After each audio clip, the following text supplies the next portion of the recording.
Greetings one and all, this is Lloyd Brown and welcome social media family to my vlog. Now you know I can't start the day without a nice cup of tea. I need a nice cup of tea. See, because I like a nice cup of tea in the morning. I like a nice cup of tea with my tea. And when I go to bed, the last thing in my head is a nice cup of tea.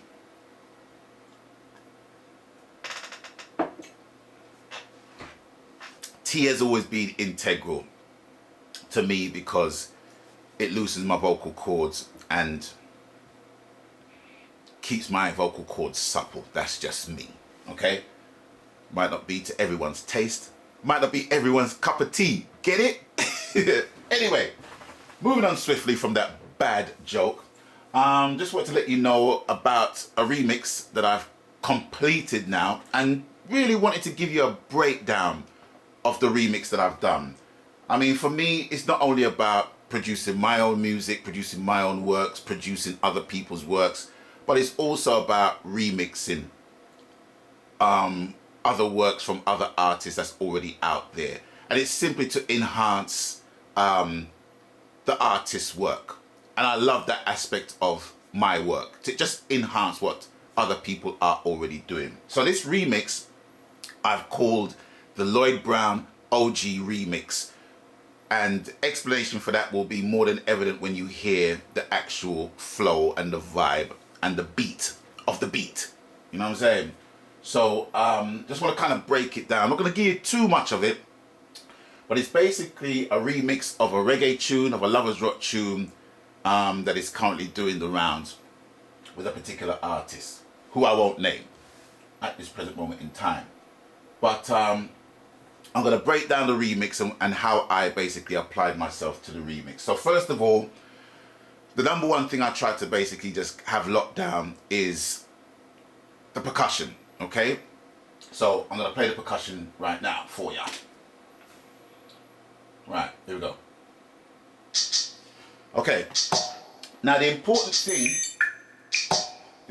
thing to understand in relation to percussion, as I've done in a couple of videos before, it's not just about playing the instruments and just leaving them like that, just having a nice percussive roll to them. That's not how I apply my mixing, my production. I EQ every single instrument that is playing in that percussive loop. So you've got the shaker, the maracas, which I've panned in the center. And then you've got this triangle, which is on the left. Okay? And then you've got the clave, the wood blocks, which I've panned to the right. So when you have the music in your headphones, you will get that scope of sound that goes from left to right. And your brain will gravitate towards that. So it kind of builds a picture as to who's playing what and where they are playing a specific instrument. And your brain will kind of manifest that thought. So just to recap, okay, maracas, maracas, maracas, triangle, and wood clave, wood block. Again? Right, so we got that established. So in all of that, let's go back again. In all of that, I got sent the original stems to the track, and it was a trailer load of stems I got. It was around 1.5 gigs. Never in my entire career have I ever seen stems that equates to 1.5 gigs for one track, which I found kind of strange. Nonetheless, I sifted through them, and the one instrument that I basically liked and I implemented it into my remix was the 808. Now, for those who don't know what the 808 is, it's a subsonic sound. It's like a sound. I can't do it very well, but you will hear it in a minute. And the 808 is is an integral sound within dance music, within hip hop music, within R&B music. So to basically add that as a characteristic of the remix for me was important. So I'm going to add the 808 with the percussion. And you're going to hear it like this. Hey, 1, 2, 3, 4, 1.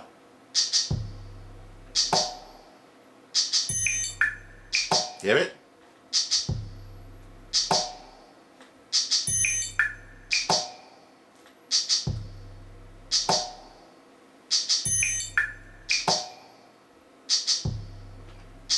Very simple, okay? Right. So what else have I got in the mix? Right, so I have got, right.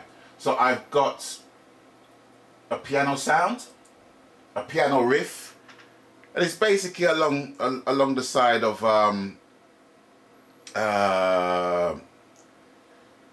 just a simple piano riff that Dr. Dre would use or Jay-Z would use. Very simple. When you hear the flow, you know exactly what I'm talking about. So this is what I used for the piano. Here we go.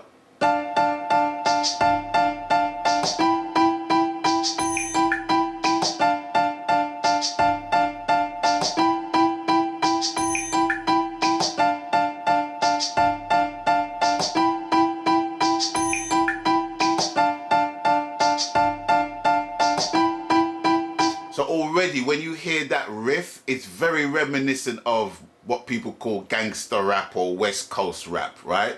So it's to paint that kind of picture, it's to paint that sunny South Central Los Angeles kind of vibe to the mix, right? Because that's what I get when I hear that, okay? So I just hope it just translates well to the listener when that is played, okay?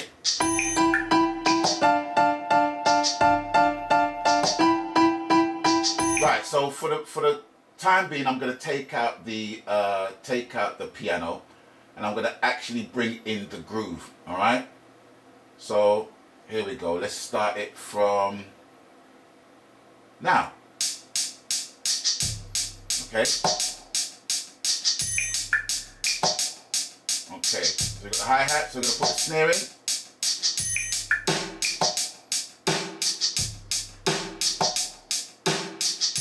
East Side! East Side! Okay, so we're going to drop the kick in.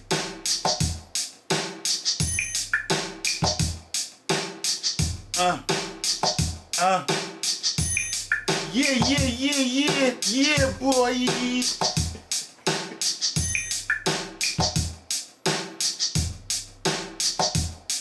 Right, I'm going to put the crashes in.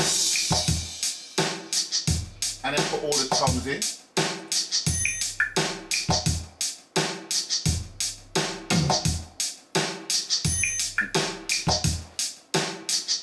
And now, I'm going to put the piano in now. See how it sounds.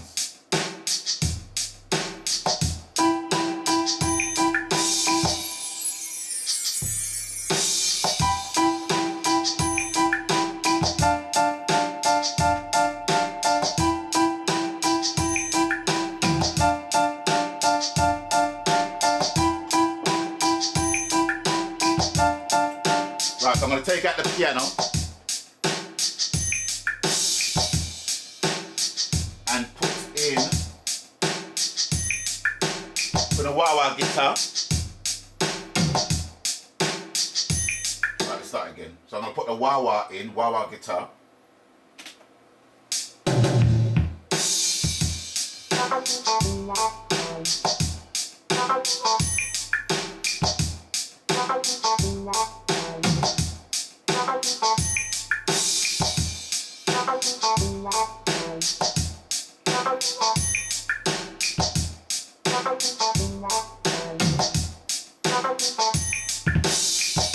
Right, rewind that again, and I'm going to put a wailing guitar in there, okay? Just to give it some atmospheric kind of mood, okay? Just a wailing lead guitar sound. All right, so I'm going to put that in there.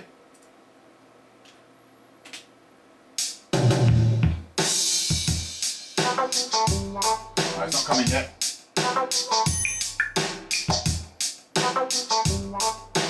One, two, three, four.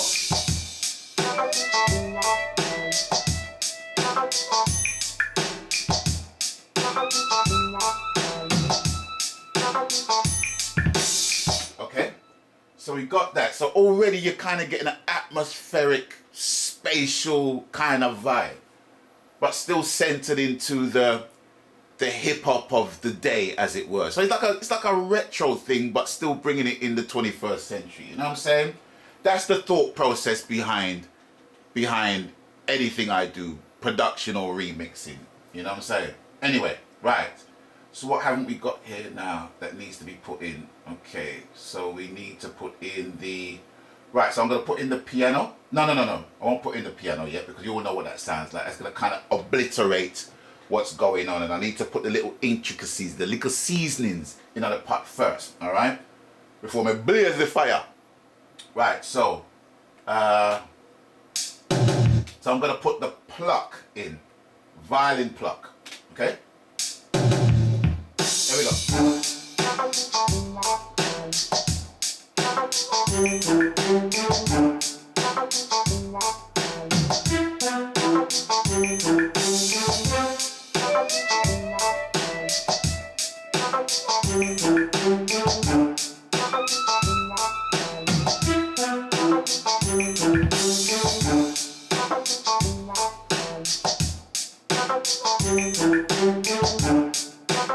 Right, so we got that. But it's all sounding a little bit kind of operatic and light and airy-fairy, you know what I'm saying? So we need to put a little bit of sandpaper, what I call sandpaper, to the mix. So I'm going to put a grunge guitar effect, okay? So here we go. Let's start again.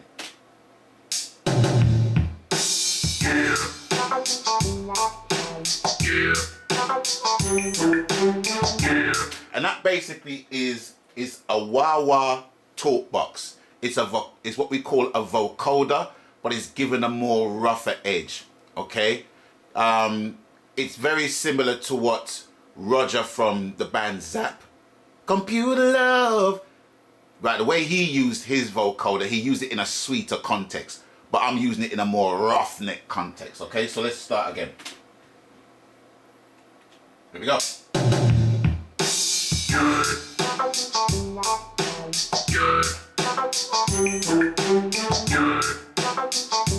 Kind of like Genuine's Pony. My pony, get on it. Yeah, that kind of vibe, right? So here we go.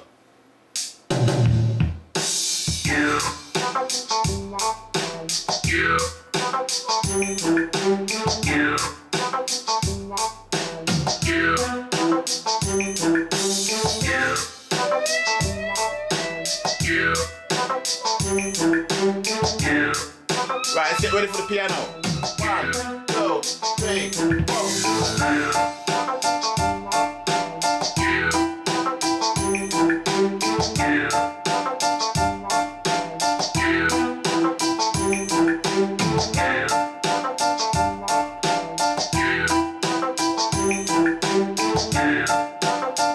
Now the one thing that's missing is the B line, you know what I'm saying? So here we go. The B line is basically the same as the vocoder. So let's run the whole of that now.